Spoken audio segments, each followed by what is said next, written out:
I'm Amy Goodman with Juan Gonzalez. This is Democracy Now! Well, we go now to the United Kingdom, where Parliament has reconvened in an uproar after the Supreme Court ruled Tuesday that Prime Minister Boris Johnson had unlawfully suspended Parliament in order to push through Brexit with or without a deal. Johnson made the unprecedented move late last month, asking the Queen to prorogue or suspend Parliament in order to limit debate on leaving the European Union, which the UK is scheduled to do by October 31st. But Tuesday, Supreme Court head Lady Brenda Hale announced the court had unanimously ruled against Johnson and Parliament had not been prorogued.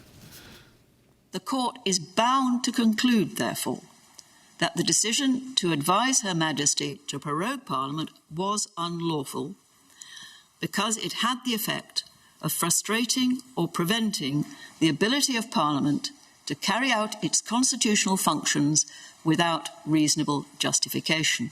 Parliament has not been prorogued. Prorogued or suspended, she says. Calls for Johnson's resignation are mounting since the news broke on Tuesday. Opposition leader Jeremy Corbyn has called for a general election and demanded Johnson apologize to the Queen and to the country. The House of Commons is currently in the midst of a raucous session as we broadcast. Prime Minister Johnson's expected to address Parliament this afternoon. This is Johnson responding to the Supreme Court's decision in New York on Tuesday, where he'd been attending the United Nations General Assembly. Let's be absolutely clear. We respect the judiciary in our country. We respect the court. I disagree profoundly with what they had to say. Frankly, I think we need to get on with Brexit. That's the overwhelming view of the British people. Whether they voted to leave or remain, they want to get this thing done by October the 31st. And that's what we're going to do. For more, we're joined by the legendary British singer-songwriter, activist Billy Bragg. His book, The Three Dimensions of Freedom, has just been published. Billy, welcome back to Democracy Now! Great to be here, Amy. So we're learning a new word in the United States. Yes. Prorogue. Prorogue, yeah. Suspend. I mean, normally this time of year, there is a suspension of Parliament because the three main parties have their party conventions in consecutive weeks. This week was the Labour Party, last week the Liberal Democrats, next week the Conservatives. So there normally is a break-up of Parliament here. What Boris did was introduce the idea of a new Queen's speech, which is when the government put forward a new programme, and they generally suspend Parliament for a couple of weeks to get that ready. When you add that to the time suspended for the party conventions, with the deadline for leaving the European Union coming at the end of October, all of a sudden it looked as if, it's been proved right now, that he's unlawfully suspended Parliament in order to avoid accountability over his lack of a deal for the European Union. And, of course, all of this is continue the controversy over Brexit and what to do about Brexit. You've said that Brexit is an English phenomenon and an English nationalist phenomenon. Can you talk about that? Sure. It's the vote for it is really concentrated in England. Scotland voted a majority against. Northern Ireland voted a majority against. Wales voted in favour, but in those areas where there are predominantly English incomers. So the English don't have clear representation in our national devolved parliaments. The Scots have a parliament, the Welsh have an assembly, the Northern Irish do, but the English don't. And slowly but surely, they're trying to manifest that sensibility. And it's really what's behind Brexit is ordinary working people feeling they no longer have agency over their lives. They feel that the economy is no longer responding to them, that politics doesn't work for them. In many ways similar to the people, I think, who voted for Trump in the United States of America. And this lack of agency, this feeling that they can no longer have control over their lives, is magnified by the European Union, they feel, because they are distant, they're in Brussels. And although we all get to vote in the elections, we don't have that close connection with them. So the European Union have become a focus for anger that really should be directed at the Westminster government that Boris Johnson leads. So you've compared a no-deal Brexit to Trump's border wall. Why?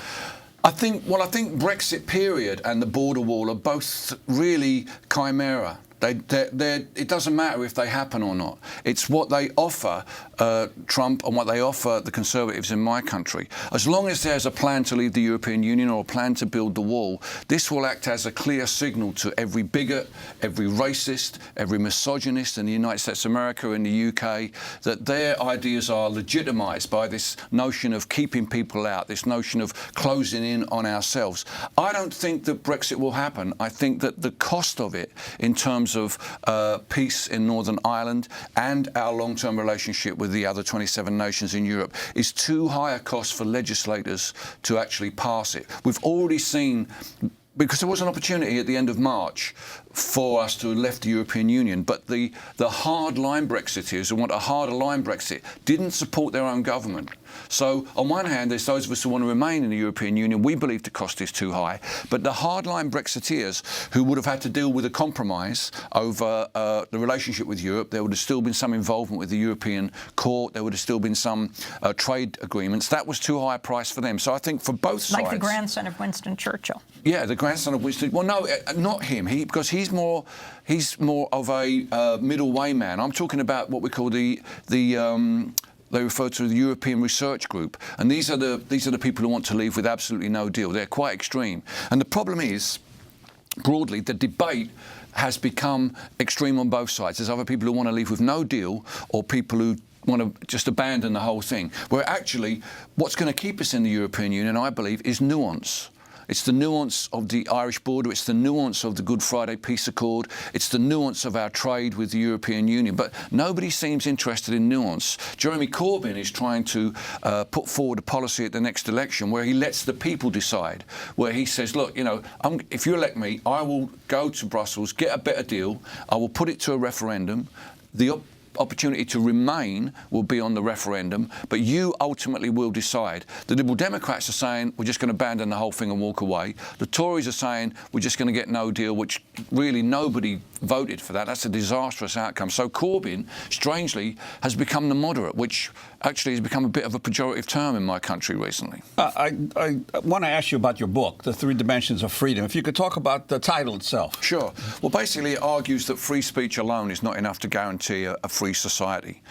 It's true that we all have the right to express our opinion, but unless that is matched with a commitment to equality, the right to respect other people's opinions, but more importantly, some amount of accountability. I think without equality, free speech is nothing more than privilege.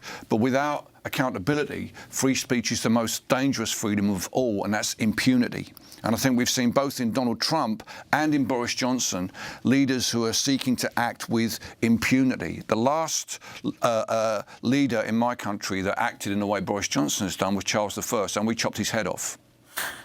Well, I want to thank you very much, Billy Bragg. This is part one of our conversation. We're going to do part two, and we're going to post it online at democracynow.org, and also maybe get a little live singing in. Billy Bragg, the legendary British singer-songwriter, he has a new book out. It's called The Three Dimensions of Freedom.